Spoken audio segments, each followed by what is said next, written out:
As a responsible person with growing concerns for your privacy and personal liberty, you want to know where we're headed and what you can do about it. We ask the experts what you need to do to take prudent and responsible action to safeguard your family's wealth and well-being, and what basic first steps will help you to be aware and prepared. ReluctantPreppers.com. Welcome back, Reluctant Preppers. We have an unusual guest today. Robert Galarza is the CEO and director of BLOCKStrain Technology Corp, which is a unique combination of using blockchain technology to track the integrity of strains of cannabis, the nature's drug that's been becoming more and more common use. Robert, thank you for joining us here again on Reluctant Preppers. Thank you for having me, Dunagun. We've had a number of other guests on there talking about the advent of what was formerly illegal but now has become increasingly available and accessible, first for pain management and also for other medically approved uses of cannabis. And some of the vendors that we've talked with, or some of the developers that we've talked with, have stressed the importance of the integrity of identifying the type and the variety and so on of quality to make sure that there's a product that's consistent and that people can get, especially when you look at it for medical purposes, you get a consistent dosing and a consistent usage when you're using it. We've also had people talking about blockchain on our channel for several years, because as people want to opt out of the monolithic banking system and so on for doing peer-to-peer transactions in the financial area, there's also been talk of how blockchain can be used for integrity of contracts and other things in other areas. And in fact, it seems that your company, BLOCKStrain Technology, is merging those two. But if we could first just kind of tap your experience, since you're involved in the industry, about what's going on with cannabis. I understand that you've experienced both in the California market as well as in Canada, and just in this year, 2018, there's been legalization of cannabis for certain purposes in both California and Canada. Can you talk to us about what you see the trend is over the next few years looking forward for legalization and uses of cannabis, and what you see the main applications developing? Absolutely, and again, thank you for having me today. We're thrilled with kind of where the legal framework is going right now. Myself and my partner, we actually again started in the California market, so we have a lot of experience. We're both originally from Southern Cal, so we certainly miss it at times. We were up here in the cold, Great White North, I guess you could say. But I heard it one time said that 90% of the population of Canada is in the 200-mile band that's closest to the U.S. border. I don't know if that's true or if that's an urban legend, but it brought a smile to my face. We used to be from Minnesota, so yeah. I think it has to be. I live in Vancouver, British Columbia now, and there are times during the winter that I'm complaining. So, but again, I'm being a Southern California kid up in Canada now, right? It's kind of one of those things. But okay. For us, what's really exciting is we're starting to see a really amazing trend of sophisticated business coming to the forefront of cannabis. So when we started kind of down this road about 7 years ago from my partner, Tommy Stevenson, and myself about 3 or 4 years ago, we really were looking at kind of the infancy of the industry in a lot of ways. And so it was, this black market industry, legalization was starting to move forward, medical was starting to move forward. And so you saw a lot of companies coming to the forefront, a lot of money being put in the industry, and the infrastructure kind of slowly evolving. And in California, you saw a massive kind of the green rush, right? It was this massive rush towards what people thought was going to be this incredibly financially beneficial business. And the downside was you had a lot of companies that weren't willing to work together, almost a massive amount of greed that kind of came out of it. And so what we started seeing was a breakdown in the infrastructure, quite honestly. And so you had companies that wouldn't intermix with one another, systems that were being placed in the market to say this is what you need to use to manage your very sophisticated business. It's a very sophisticated agriculture and supply chain business, right? So being able to actually take that and give it tools that you normally get from the big boys like the Googles and the Microsofts of the world, which my partner has been working with for since 2004, and we found this industry that was evolving but was lacking a lot of these tools, and a lot of times a lot of these tools also weren't speaking very well with one another and weren't working very well with one another. So our mission initially was to kind of aggregate data. At our core, we're a data company, and be able to empower secondary solutions off that data over a period of time. What we really started looking at, though, was problem points. Rather than just saying, hey, we've got a piece of software we wanted to build or develop, we said, what are some of the bigger issues that we're seeing in the California market? And then, we moved to the Canadian market because of the legalization initiative to build a framework with the federal government, being able to line some stuff up with what they're doing from a global, kind of global perspective. And the big issue was consistency of product, right? Consumers needing to know what they're putting in their body and needing to know what they're buying is what it says it is.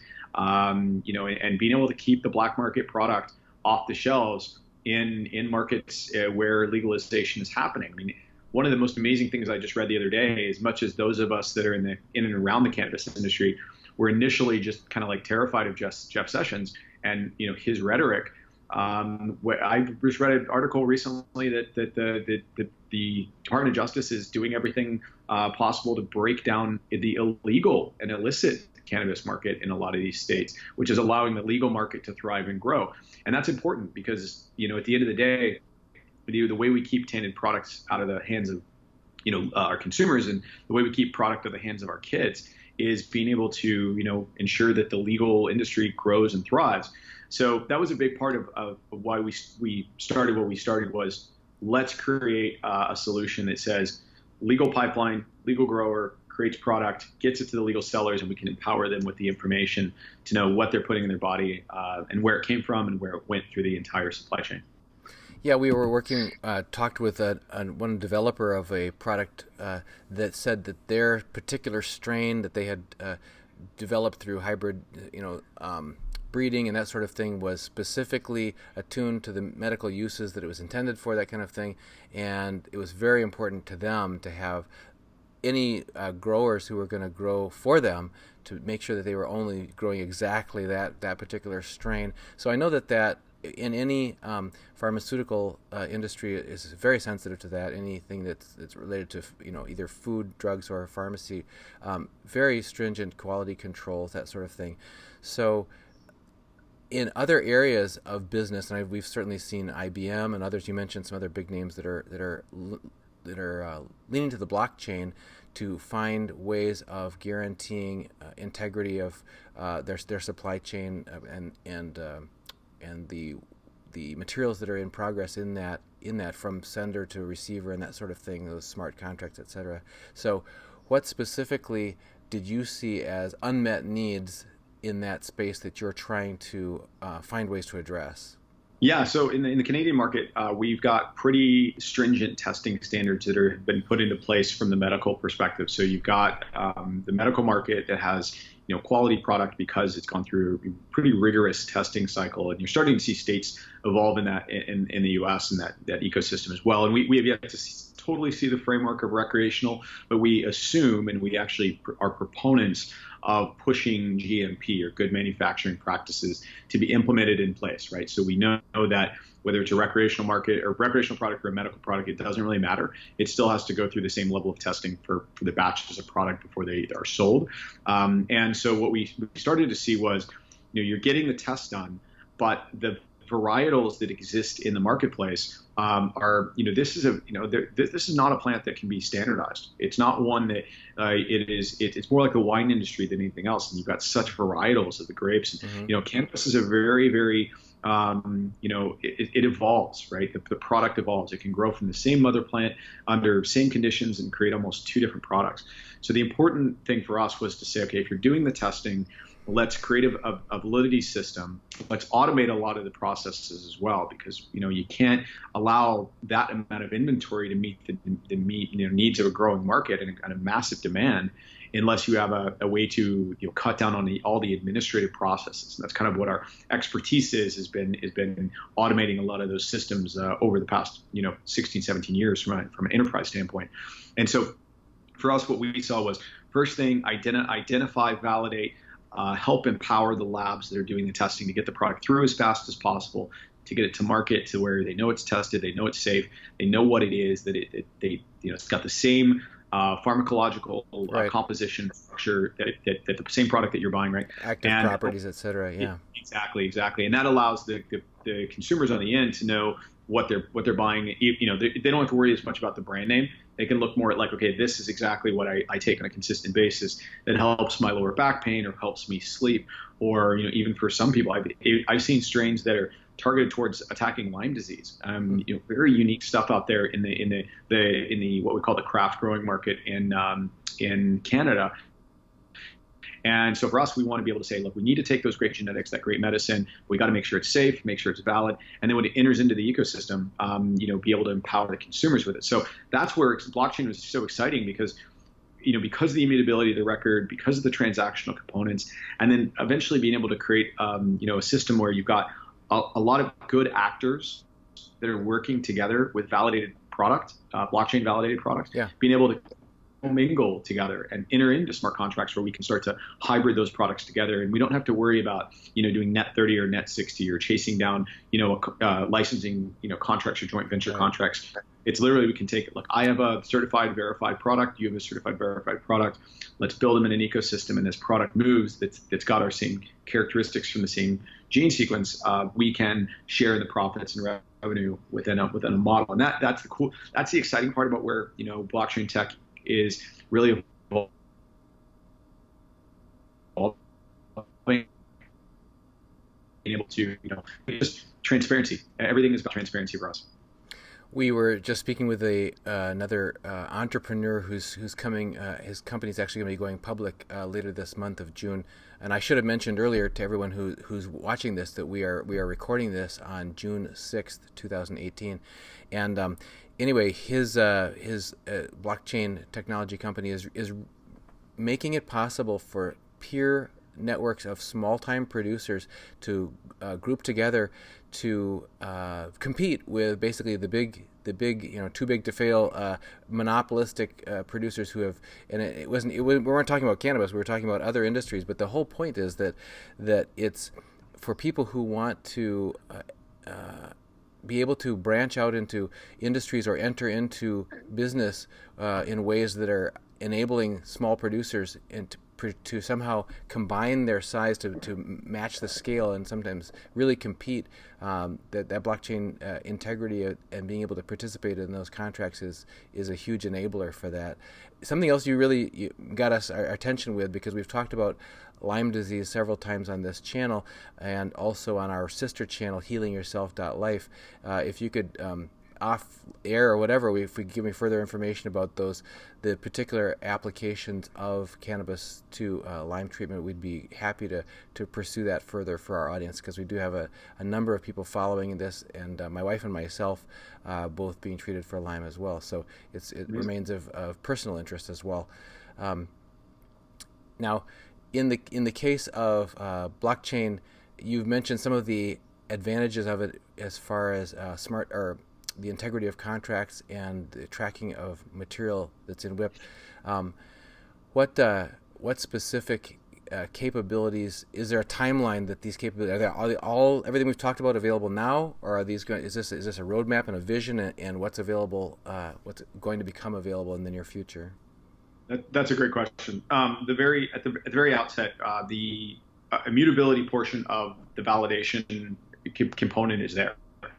The tracking component is there. It's already built. Our platform will be live, and we're currently beating it up right now in development, as we like to say, having our guys go and attack it as hard as possible to make sure it withstands the same way we would any massive Fortune 500 enterprise software we built over the years. So we'll have that component of it set in place initially. The marketplace and some of the larger smart contracting, those are definitely a little bit down the road, because you have to have active participants in the ecosystem in order to be able to make an infrastructure like that work. So for now, and you want to make sure, the tokenization side of the industry as well is a little bit, it's still trying to figure its way out from a legal perspective too. So we're kind of being very, very aware, and we're working with the regulators in the US and the regulators here in Canada to make sure that the compliancy on that side is fully met as we start to go down any road in that ecosystem. Because for us, really, it's about here's what the product is, validation, verification, and then tracking it through the ecosystem, and then empowering other systems. So if you're using a tracking system for seed to sale or grow management solution, we will interconnect. We're an agnostic platform, so we always say we're the base layer. We integrate in and we empower other systems. We're also an open API, open widget platform, right? So we want developers to develop on top of our platform. We want to provide them with tools to say, hey, I'm going to make this really great product for the marketplace. And that's there's reasons for that for long-term growth as a company, as you've seen with some of the big boys in the industry that are database companies. That's right. We feel like information's power, right? So for us, it's power we can have and power we can provide to our partners. I would encourage, just as we're on that point of, you were talking about some of the concepts and some of the major functional capabilities of the system, that I went to your website BLOCKStrain.io and found some very helpful sort of infographics that show basically the conceptual and functional, how this all works together. I think if people jump over to BLOCKStrain.io, they'll really be able to relate to what you're saying. In fact, maybe what I'll do is try to merge in when you were just talking just now about some of those graphics to see if it can just supplement the discussion. I also wanted to mention that there's a free report that people can get on your company, specifically at crushthestreet.com/block. So if people want to, I'll put that link down in our description so people can follow up on that. And you just touched on the regulatory and legal environment within which this whole industry is developing. And if we could get your sort of trend watching advice on that, do you believe, based on what you're seeing, that there's going to be continued movement to increased accessibility and availability because of legal barriers being removed to cannabis through more and more geographies and the regulations? Clearly, you're having to work carefully within that, as you pointed out. But what do you see as the major trend going forward? 100%, and that's part of it being a company that's around the industry, but not we never touch the plant, we never touch the product. We're not a cannabis company. We're a software company. But at the end of the day, we see one thing we see that's great is we are very hopeful that the vote in 2 days here in Canada is going to go the way of pushing us forward for legalization, and we think we're there. We definitely, that's the sentiment kind of up here in Toronto right now, where I'm currently at, as well as back in Vancouver, where we're headquartered at. We also have heard rumblings, and being from the U.S., we are very hopeful that the product will go from Schedule 1 to a Schedule 2 narcotic very shortly, and that allows it to become a medicine, right? That allows research and development. That allows, and it's still a controlled substance, but it's very, very, at that point, it's one that can be utilized in medical purposes from a federal level, and it takes it off of that, that's very stringent standard that it exists right now, and it allows the states to operate the way they need to in the framework of the 10th Amendment of the Constitution and federalism and the basis of our country, which is independent United States that are sovereign, which is super, I used to be a lawyer, so I got a little bit of that going on always. Well, you can rest assured that most of our audience is very interested in sovereignty of the states, as well as sovereignty of individuals and their household. So that idea of being able to make decisions at the most local level possible, and being able to there's also a strong interest that people have in not being subject to or beholden to arbitrary elite power-based restrictions on access to solutions, to life-enhancing solutions. So people, a lot of our viewers do raise their own, they do gardening, they do that hunting or fishing or that sort of thing. They do animal husbandry and raising of livestock, or they want to find herbal cures for being able to treat their, if they lost access, if there was some kind of a loss of access to their main, pharmacy or whatever, they want to know, well, what are the other alternatives that exist for accessing the things that they need to maintain their life.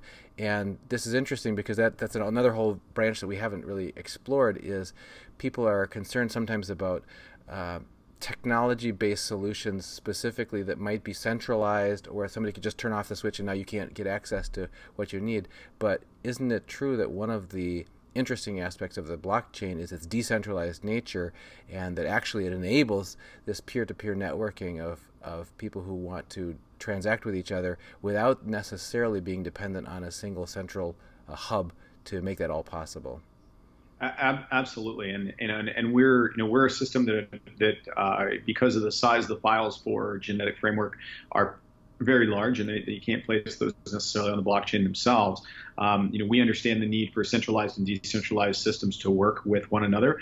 But when you're talking about being able to, maintain a clear chain of custody and maintain clear visibility of product, that's where blockchain blockchain technology does work so well. To know, because it's all about empowered, safe information that can never be tampered with and never be harmed. And in a lot of ways, the beautiful part about being, about living in the United States and Canada and the Western free countries is we do have this, need to be able to not only be free, but be able to evolve as technology in the world evolves. And I read an article recently that somewhere between 86 to 90% in the recent polls of the United States have approved fully approved of medical marijuana legalization. Mm-hmm. And I think a lot of that's because many of us have come across so many people or gone through experiences where we've lost people to cancer and other diseases as a result of that they could have been treated with or possibly even cured through use of this medicine. So for us, but we also know the need for government is, they need to have tools to keep an eye on things. And so that's what we hope to provide is say, look, here's data, give it to the regulatory bodies so they can help make good informed decisions. And then, we can build it within a system that keeps that information safe.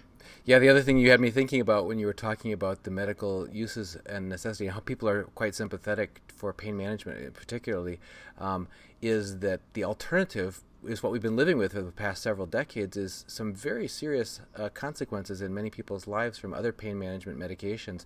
It isn't like, well, the old stereotype from the 50s and 60s or whatever is that, marijuana is potentially habit forming, and maybe it would be bad for your family, bad for your life, bad for your society, that sort of thing. So people have been against it. But in contrast to that, when people say, wait a minute, if you have a serious need for pain management, the other alternatives that have been provided by the medical establishment over the past couple of decades have been very difficult for many people as far as the impact that it's had on their lives. And it may be a more natural and in many ways safer alternative. If we could turn our attention to a business development that I only know a little bit about, but I'd like to hear more about, is what relationship you have with a deal with WeedMD. If you could let us know if that's what's developing there and what people can look forward to in that regards. Yeah, absolutely. So We is a great company we've had the pleasure of working with kind of since the beginning. They actually were one of our investors. So they have which is always nice to have a customer investor, being able to get have a voice in what we do, but they are a customer of ours. And one of the exciting parts for us is there's a validation to our model that came about through our work with them. They are actually one of the largest holders of genetics in the Canadian legal ecosystem. So they provide a starting materials for a number of additional licensed producers. Again, really great environment up here where you've got companies that work together. There's a real collaboration system, which we really love. But in that, they also, they have a proprietary interest, and they have shareholders, and they have a need to make sure that if they're going to license, their starting materials to secondary parties, or that they're going to enter into, they have an entire clone market and division that they've created. We want to make sure that we empower them with the tools to protect their intellectual property. And we're certainly not going to replace, patent offices or anything of that nature. Although, as a former lawyer, I 250-year-old patent law, doesn't necessarily work as well in modern technology as we certainly wish it could. And by no means should there be broad patents on, an agricultural good. I mean, it just doesn't make sense. So really what's been great about the work with WeedMD is we've been able to get, great firsthand knowledge of not only that what we're building is validly needed, but also that we're not building from within a we're not building it from within kind of a four-wall room. We're doing it in a collaborative sense with partners that are growing and literally getting their hands with these plants. And they know these plants, their personalities, and some of this is kind of what some growers say. Some of them are very temperamental, and some of them are not as temperamental. So it's important for us to, as technology people, to know that you can't just you can't build a solution and say it's gonna work because we say it's gonna work. You got to work with the marketplace and allow it to adapt and model based upon what their needs are. So that's been super exciting. And for us, we've literally been able to sit there and look at all of the administrative roadblocks and all the administrative bottlenecks in the mechanism. And this is an industry that, quite honestly, a lot of these growers, billion-dollar companies, and their value are built upon their growth, what their production is today, what their production can be. So you look at companies like Canopy and Aurora, who we have tremendous respect for and are super excited to get our platform in front of, to be perfectly honest. And we want to be able to even look at their architecture and say, hey, look, what are you running into that's causing you guys pain? What administrative pain points are there that we can maybe utilize technology and automation from a digital sense to speed up? And how can we work with the systems you already have in place, the sensors, the hardware, the software that you already have in house? So let's get these systems to work together. We feed the data to make them run their most efficient and work really well together. Because at the end of the day, if the industry, this is the one thing that's really important. If we provide the best tools and we work together as a tool provider, this is a projected $57 billion industry right now. But if we do it right, this could be a $200 billion or more industry globally. But we've got to work together to make sure that we provide a safe and legal pipeline, provide validation, validated systems. We don't make we allow the product to move efficiently, and we allow the government to have the visibility that they need and the information they need to know that at the end of the day, they're everybody that's in the space are doing it legally in the right way, and that actually allows them to be able to go and attack bad actors more, which is something we're big proponents of as well. The terrifying thing for me is as I don't I'm kind of in the process of starting a family again, and the fentanyl crisis for us is terrifying. I can't believe that it's something I read the other day. 75% of all overdose deaths in British Columbia are attributed to fentanyl. 75%. And it was 5% 5 years ago. This is an epidemic that's happening in North America right now, and we discuss all of it being associated with opiate-based products, and none of that's cannabis. And I grew up in the 80s. I grew up in the Nancy Reagan just say no. This is what your brain looks like in the world, and look, they were making decisions based upon information that they had at the time. So that's why we can evolve as human beings as we get more information, become empowered with information, and we can make better decisions as the years go by. So we definitely are big proponents of that. So we can hopefully save, if we can be a part of saving lives too. That we're on this for business, but at the end of the day, none of us can go to home. None of us can leave with it, right? And we're all going kind of the same place as far as we know, wherever that may be.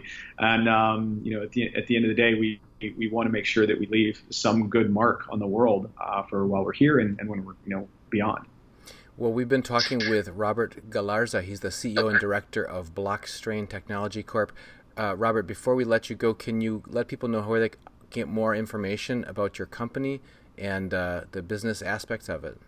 Yeah, absolutely. So our website is www.blockstrain.io, or you can just Google DNAX.V. There is another DNAX company on the OTC, unfortunately, a different company altogether, but we are on the TSX Venture Exchange up here in Canada. And you just Google DNAX.V. You can find all of our financial information, a little bit more about what we're doing.